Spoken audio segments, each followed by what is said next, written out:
महाराष्ट्र विधानसभा में महाविकास आघाड़ी का बढ़ता समर्थन देख अब बीजेपी एक्शन में आ गई है और केंद्र से सीधे मोदी शाह की जोड़ी अब महाराष्ट्र की राजनीति में धुआंधार चर्चाओं और सभा करते दिखने मिल सकती है। आपको बता दें कि महाराष्ट्र में जहां पर भी बीजेपी लोकसभा के बाद कमजोर पड़ती दिख रही है, वहां के लोगों के साथ बीजेपी का कनेक्शन मजबूत करने की पूरी कोशिश करती दिख रही है।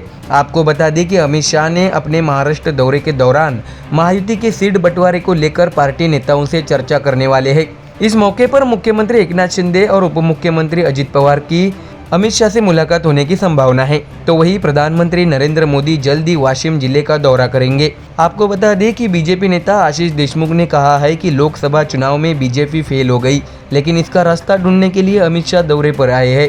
अमित शाह की मौजूदगी में मंगलवार को नागपुर में बीजेपी कार्यकर्ताओं की बैठक हुई, जिसमें लोकसभा चुनाव के बाद विदर्भ में भाजपा पदाधिकारियों द्वारा किए गए सभी विकास कार्यों की समीक्षा की गई है। साथ ही बीजेपी के हर जिले के जिला अध्यक्ष और प्रमुख पदाधिकारियों से उनके जिलों और विधानसभा क्षेत्रों में संगठनात्मक स्तर पर किए गए कार्यों की जानकारी ली गई। प्रमुख पदाधिकारियों से प्रतिकूल बूथों पर किए गए काम, नए मतदाताओं के पंजीकरण, मतदाताओं से संपर्क के बारे में पूरी जानकारी ली है। आपको बता दें कि 2014 के विधानसभा चुनाव में राज्य में महायुति सरकार बनी थी। राज्य विधानमंडल के आखिरी सत्र में तत्कालीन मुख्यमंत्री देवेंद्र फडणवीस ने बयान दिया था कि मैं फिर आऊंगा। हालांकि 2019 में राज्य में महाविकास आघाड़ी सरकार बनी तो उनका मुख्यमंत्री बनने का सपना ही रह गया।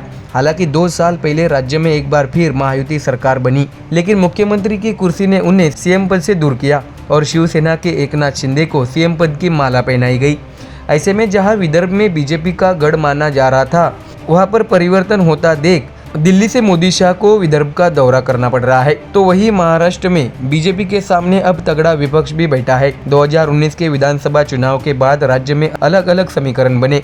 महाविकास आघाड़ी के नाम पर राज्य में शिवसेना, राष्ट्रवादी कांग्रेस पार्टी और कांग्रेस पार्टी की सरकार बनी थी और उद्धव ठाकरे ने मुख्यमंत्री का पद संभाला। आपको बता दें कि राज्य और देश की राजनीति में चाणक्य के नाम से मशहूर शरद पवार की राजनीतिक चाल से राज्य में महाविकास आघाड़ी की सरकार बनी थी। उस समय शिवसेना प्रमुख उद्धव ठाकरे मुख्यमंत्री बने और कोरोना के दौरान उन्होंने मुख्यमंत्री के तौर पर काम किया। इसलिए शिवसेना यूबीटी की ओर से कहा जा रहा है कि इस बार का विधानसभा चुनाव उद्धव ठाकरे के नेतृत्व में लड़ना चाहिए। इसके साथ ही ठाकरे गुट की ओर से ये भी कहा जा रहा है कि उद्धव ठाकरे ही मुख्यमंत्री बनेंगे। तो वही पिछले कुछ महीनों से मुख्यमंत्री पद के लिए एनसीपी शरद चंद्र पवार पार्टी की मौजूदा सांसद सुप्रिया सुले का नाम भी चर्चा में है। पिछले हफ्ते बारामती निर्वाचन क्षेत्र में सुप्रिया सुले को भावी मुख्यमंत्री के रूप में उल्लेखित करने वाला एक बैनर देखा गया था। इसलिए मुख्यमंत्री पद की रेस में सुप्रिया सुले का नाम भी सामने आ रहा है। महाविकास आघाड़ी में अहम घटक दल कांग्रेस पार्टी ने भी अब मुख्यमंत्री पद के लिए दावा ठोक दिया है।